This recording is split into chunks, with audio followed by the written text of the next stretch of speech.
The autumn and early winter of 1944 unleashed some of the harshest combat conditions ever endured by the United States military.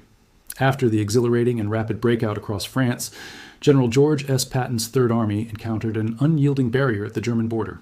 What had promised to be a swift campaign in the Lorraine region transformed into a ceaseless ordeal of ice, rain, and mud.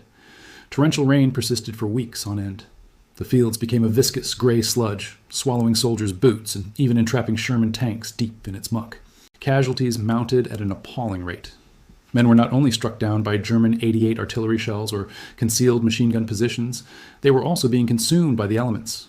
Trench foot, pneumonia, and severe hypothermia claimed soldiers as quickly as bullets could. The American Medical Corps was pushed beyond every limit. When a soldier fell in these conditions, the cardinal rule for survival was straightforward: extract him from the freezing mire, get him dry, and keep him warm. To achieve this, American forces frequently requisitioned local civilian structures, chateaus, schools, and grand municipal halls, as impromptu field hospitals. Most liberated townspeople, having endured 4 years under Nazi rule, were genuinely grateful to provide their buildings to men fighting for freedom. Yet at times, the brutal and bloody realities of the front collided with the worst of bureaucratic arrogance. One soggy evening, this arrogance dared to confront General Patton. The incident began with a convoy of ambulances, their canvas covers shielding critically wounded GIs.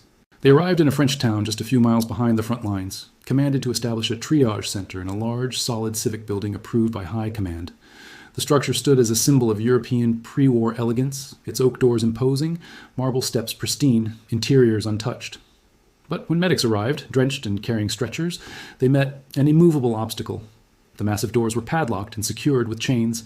On the sheltered portico stood a local French official, flanked by 2 police officers, dry, immaculate, and holding an umbrella, surveying the mud-covered medics with thinly veiled disdain. The senior American medical officer, a young captain from Ohio with blood-stained hands, pleaded through the rain for the doors to be opened. Soldiers were slipping into shock. The official, speaking broken English and rapid French, refused calmly. He insisted that the building held historical and civic importance, arguing that the wounded would ruin antique hardwood floors, damage fine rugs, and disrespect the town's heritage. He ordered the Americans to take their dying men to a barn on the outskirts instead. Trapped between battlefield urgency and diplomatic protocol, the medics were powerless. Confronting local police over property would have been a court-martial offense. As the medical captain desperately attempted to reach higher command via radio, the situation worsened. Rain turned to sleet. Medics stripped their own raincoats to cover the wounded, yet the protection was insufficient. Men with severe chest and abdominal wounds were fading to a ghostly blue.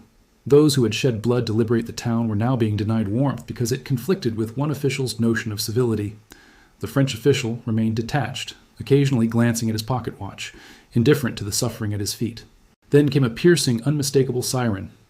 A command jeep, adorned with oversized horns and gleaming 3-star insignia, barreled into the town square, flanked by armored escorts. It stopped abruptly before the locked civic building, splashing mud across the marble steps. General George S. Patton had arrived to inspect the front lines. The first sight that met him was a line of stretchers, shivering and dying men exposed to freezing rain, while a pompous local official safeguarded an empty, warm building. Patton did not pause. He did not engage in polite negotiation. Diplomacy, politics, and antique carpets meant nothing. He cared solely for the American soldier. Witnesses reported he bypassed interpreters entirely, stepping directly into the personal space of the official. His face turned a deep, pulsating crimson. The general, with mud-caked cavalry boots and ivory-handled revolvers at his hips, embodied the very essence of war itself. Patton erupted in a storm of profanity, fierce and relentless, his words so commanding and threatening that the French official grasped the danger without a single translation. The general jabbed his riding crop toward the man's face, the tip hovering barely an inch from his nose. Turning his attention to the stretchers lying in the rain, Patton's voice thundered against the stone facade. "These men are dying in the mud to reclaim your goddamn country," he shouted. The official stammered, hands raised, fumbling to cite authority and requisition paperwork. Patton cut through the excuses with a razor-sharp ultimatum. "You have exactly 5 seconds to hand over the keys and get out of my sight, or my MPs will throw you into that mud, and you can see how you like the freezing rain." For a fleeting moment, the official froze, paralyzed between shock and lingering pride. Patton, seeing the hesitation, wasted no more time. He gestured to his armed military police, already gripping M1 Garand rifles. "Break the damn doors down," he commanded. The MPs moved without hesitation. They stepped past the terrified official, raised their boots, and drove them into the massive oak doors. Splintered wood and shattered locks gave way with a sharp crack, and the grand entry swung wide, revealing a warm, dry interior, untouched by the storm outside. Patton's voice shifted instantly from furious rage to urgent authority as he turned to the exhausted medical officers. "Get these men inside immediately," he ordered. "Place them on the carpets, on the desks. If anyone complains again or tries to interfere, you have my direct orders to shoot." Within moments, the building teemed with medics. Thick battlefield mud coated the antique hardwood floors. Expensive oriental rugs were soaked, stained by rain and American blood. Plasma bags hung from chandeliers. Triage stations were hastily established atop mahogany desks, and the grand hall resounded with cries, screams, and frantic surgeon commands. The French official, unceremoniously shoved aside, remained on the cold, rain-drenched portico, powerless to stop the grim, unforgiving reality of war from overtaking his cherished civic center. General Patton, a man of aristocratic background who had always appreciated art, history, and refinement, fully understood the ruthless calculus of battle.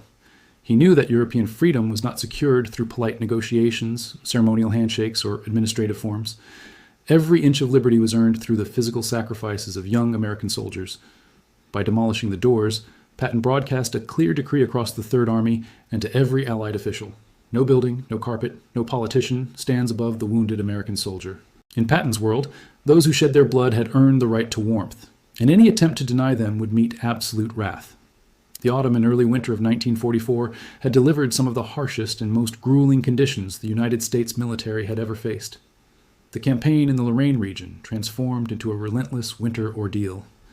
Rain fell without pause for weeks, turning fields into a gray, soupy mire that yanked boots from soldiers' feet and swallowed Sherman tanks to their axles. Casualties during this brutal yard-by-yard advance were staggering. Soldiers were not only being torn apart by German 88 artillery or hidden machine gun nests, they succumbed to the elements. Trench foot, pneumonia, and severe hypothermia removed men from combat as fast as bullets. The American Medical Corps was stretched to its absolute limit. When a soldier fell in such conditions, the unspoken rule was clear: remove him from the mud, dry him, and warm him. American forces routinely repurposed local buildings, chateaus, schools, and grand civic halls as temporary field hospitals. Liberated civilians, having endured 4 years of Nazi oppression, were often grateful to offer their spaces to men fighting for freedom. But sometimes, the brutal realities of the front collided with the worst kind of rear echelon arrogance. On one rain-soaked evening, that arrogance made the fatal mistake of opposing General Patton. The event began as a convoy of canvas-covered ambulances, packed with critically wounded GIs, reached a designated town in France, just miles from the front lines. Exhausted medical officers, operating with almost no sleep, were instructed to establish a triage center in a large, sturdy civic building cleared by high command. The structure, a testament to pre-war European elegance, featured massive oak doors, marble steps, and interiors in pristine condition. Yet, when blood-soaked medics arrived at the entrance with stretchers, ready to save lives, they encountered an immovable barrier. The towering doors were chained and padlocked. On the covered portico stood a local French official, flanked by 2 police officers, dry and immaculate in a tailored suit, umbrella in hand, looking down at the mud-caked medics with barely concealed disdain. The commanding medical officer, a young captain from Ohio, with hands literally soaked in his men's blood, implored the official to open the doors. Soldiers teetered on the brink of shock. Calmly, the official refused, arguing in broken English and rapid French that the building held historic and civic value. The official argued that allowing muddy, bleeding soldiers inside would ruin the antique hardwood floors, stain costly rugs, and tarnish the town's heritage. He insisted that the Americans take their dying men to a barn on the outskirts instead. The medics were caught in a maze of bureaucracy. As junior officers and enlisted men, they were bound by strict Allied regulations to respect civilian authority. Any violent confrontation with local police over a building would have meant a court-martial. So they waited. The medical captain frantically turned the field radio, hoping higher command could intervene while conditions continued to worsen. Rain turned into sleet. Medics stripped their own raincoats to cover the wounded, but it was not enough. The groans of the injured were nearly drowned by the storm, and several men with severe chest and abdominal wounds began turning a pale, dangerous shade of blue. The very soldiers who had shed blood to liberate this town from the Nazis were now denied warmth because it might inconvenience a politician. The official lingered under his awning, occasionally glancing at his pocket watch, utterly detached from the suffering at his feet. That fragile victory, however, was about to be violently interrupted. Cutting through the howl of the sleet came the unmistakable shriek of a high-powered siren. A command jeep, customized with oversized horns, gleaming 3-star insignia, and flanked by armored vehicles, tore into the town square. It did not stop politely. The vehicle slammed directly in front of the locked building, splashing freezing mud across the marble steps. General George S. Patton had arrived to inspect the front lines.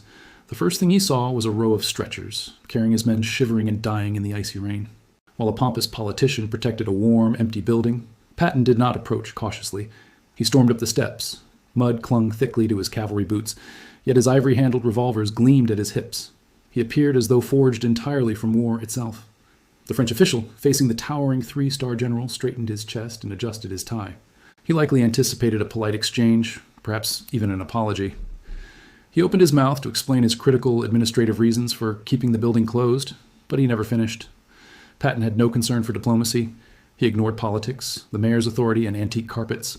His sole focus was the American soldier, and his protective fury was total.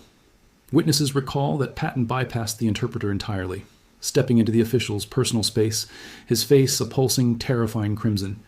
He unleashed a torrent of profanity so intense and menacing that the official immediately understood the threat without translation. Patton jabbed his riding crop toward the official's face, the tip hovering just an inch away. Then, pointing back toward the rain-soaked stretchers, he roared, "These men are dying in the mud to give you your goddamn country." The official stammered, raising his hands and fumbling for authority and forms. Patton cut him off. "I'm giving you exactly 5 seconds. Hand over the keys and get out of my sight, or my MPs will throw you into that mud and you can see how you like the freezing rain." When the official froze, stunned and still clinging to pride, Patton turned to his heavily armed military police, rifles ready. "Break the damn doors down," he ordered. The MPs did not hesitate. They stepped past the terrified official, raised their boots, and struck the massive oak doors. Wood splintered, locks cracked. The grand doors swung wide, revealing a dry, warm, and immaculate interior. Patton then faced the exhausted medics, his voice shifting from furious roar to urgent, commanding calm. "Get these men inside immediately," he ordered. "Place them on the carpets, on the desks. If anyone interferes again, you have my direct orders to shoot." Within seconds, the building was alive with American medics. Antique floors were instantly coated in thick gray mud. Expensive oriental rugs were soaked with rainwater and streaked with American blood. Plasma bags were hung from chandeliers, triage stations set up atop mahogany desks. The grand hall resonated with cries, screams, and the frantic commands of surgeons saving lives. The French official was pushed aside, left standing on the cold, rain-soaked portico, powerless as the stark reality of war engulfed his precious civic center. Patton, a man of aristocratic upbringing who had long appreciated art, history, and refinement, understood the brutal mathematics of war better than anyone alive. Freedom in Europe was not purchased with treaties, polite handshakes, or bureaucratic paperwork. It was bought inch by inch with the physical sacrifices of American youth. By shattering the doors of that building, Patton sent a clear message across the Third Army, and to any Allied official who dared obstruct them. No building, no carpet, no politician is too important to block a wounded American soldier. In Patton's world, those who bled earned warmth, and anyone who tried to deny it would face the full force of his wrath.